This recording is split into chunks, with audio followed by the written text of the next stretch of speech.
Hey guys, so I got one more analysis video to do with the rounds that Ryan sent me, and this time we're going to check out the Turkish Surplus 8mm. And I guess these aren't actually all from the same batch, because if we look at the head stamp on some of them, this one says 1943, and then I think it's a little Turkish symbol, 7.9, and then FS. So that one's from 1943.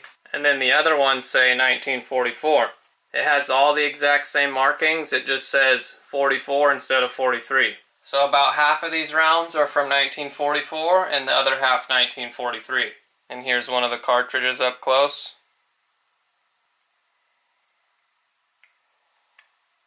And I have heard before that the Turkish Surplus bullets have some type of steel jacket, and the cases do not attract a magnet, but the projectile does. So as usual, we'll start out by measuring the overall lengths of the cartridges. This time I'm actually just going to skip through the footage of me doing it, so it's not a long, tedious process. And then I'll just show a list of the overall lengths. But now let's go ahead and pull a couple of these apart. So I decided to pull one round from 1943 and one of the 1944 rounds. So let's start out by checking out the one from 1943. And the charge is weighing in at 47.5 grains. And it's another small square-shaped powder. It looks very similar to the German Surplus rounds that I pulled in one of my last videos. Obviously I'm not sure exactly what powder it is though. And here's the projectile.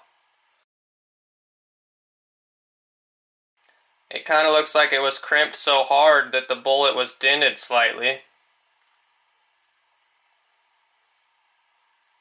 But let's see how much it weighs. 153.9 grains. And before I put the powder back in, let's measure the brass length. We're getting 2.238 inches. And another thing to note, the powder is packed so full in this cartridge, after I poured it back in, it almost reaches to the very top.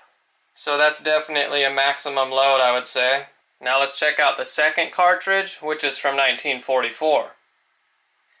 While the first one was 43.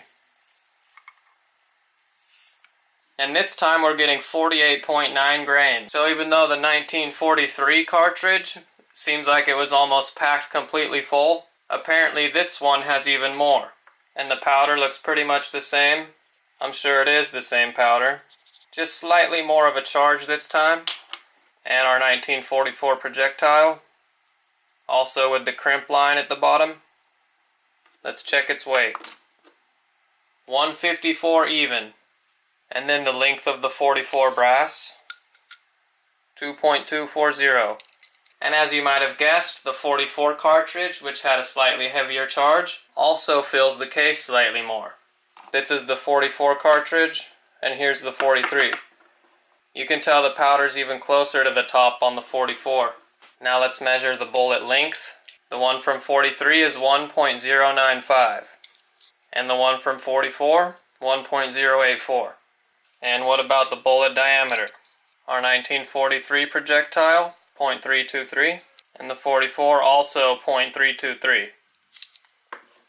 And just one last thing to do. How much does an overall cartridge weigh?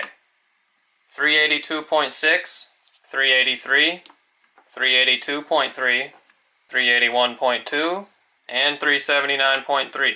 But anyways, that's all for this Turkish Surplus analysis video. Thanks again to Ryan for sending me these cartridges. And as always, thanks for watching.